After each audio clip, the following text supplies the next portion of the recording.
Today, we'll be talking about presence, or the awareness of what is happening all around you and inside you at this moment.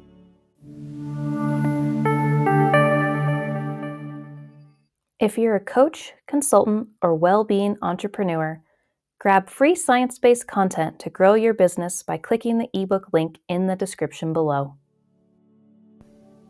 What is presence? How can we define presence? On one level, we can think about presence as the awareness of the moment as it unfolds. What we are feeling, noticing, and thinking, and what is happening around us. It is awareness of these things that constitute presence. Presence to our own experience is sometimes simple and straightforward, but it is often effortful, requiring intentionality and deliberate focus. Perhaps this is why mindfulness and yoga classes have proliferated in recent years.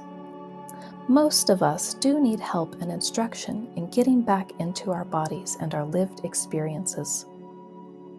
Psychologists have also tried to break down the concept of presence into its key parts. For example, presence might consist of being physically present, being involved, and being real. This definition is helpful in that it reminds us that just one or two of these factors is not enough. For example, when somebody is present in the room, but they are not being honest about how they're feeling, their presence is not quite complete. Something that's common across the psychological models, as well as the other definitions, is the idea of one's attention.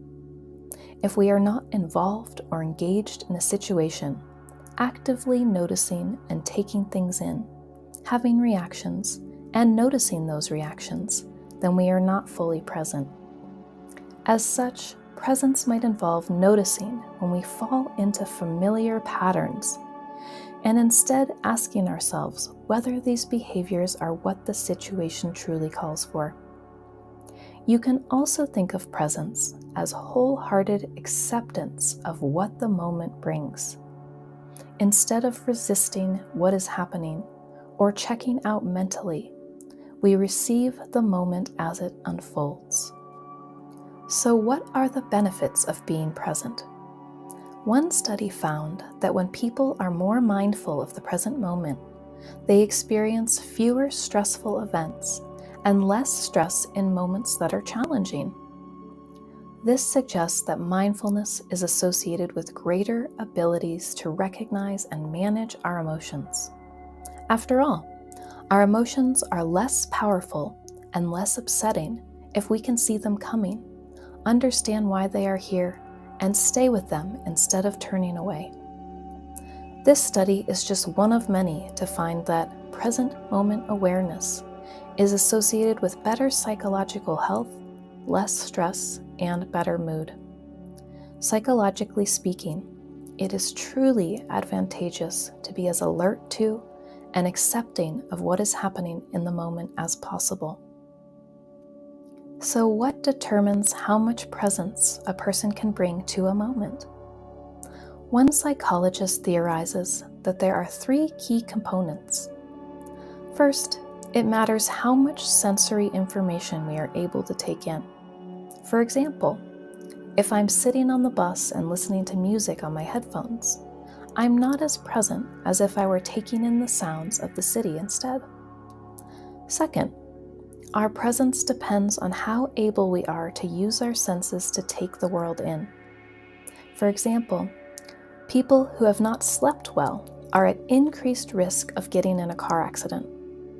This may be because their brains and bodies are too depleted to pay close attention to the road. Finally, our presence is reliant on how much we can interact with and control our environments. Simply put, a world that you cannot engage with will not hold your attention. Think of the last time you had to sit through a long lecture.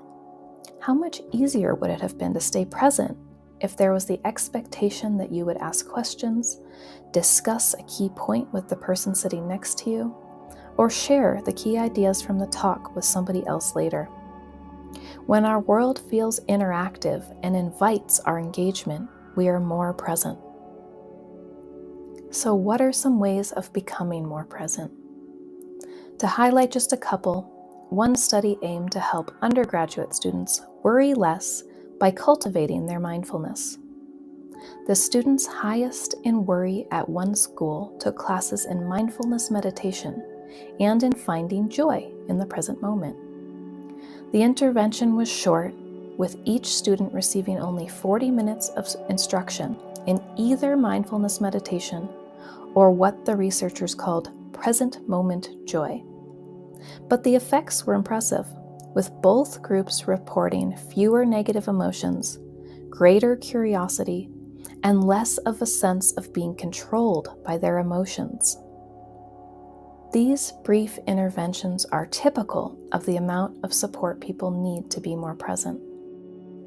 Simply listening to a meditation app or taking a walk around town without your phone can be enough to awaken you to what else is happening that normally escapes your notice.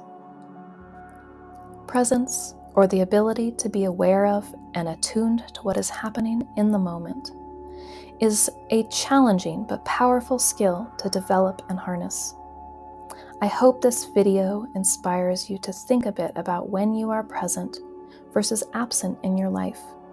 Perhaps some of the problems you face can be effectively dealt with by increasing your presence in the moment. If you enjoyed this video, don't forget to hit the like button, subscribe to our channel, and check out our free resources at berkeleywellbeing.com.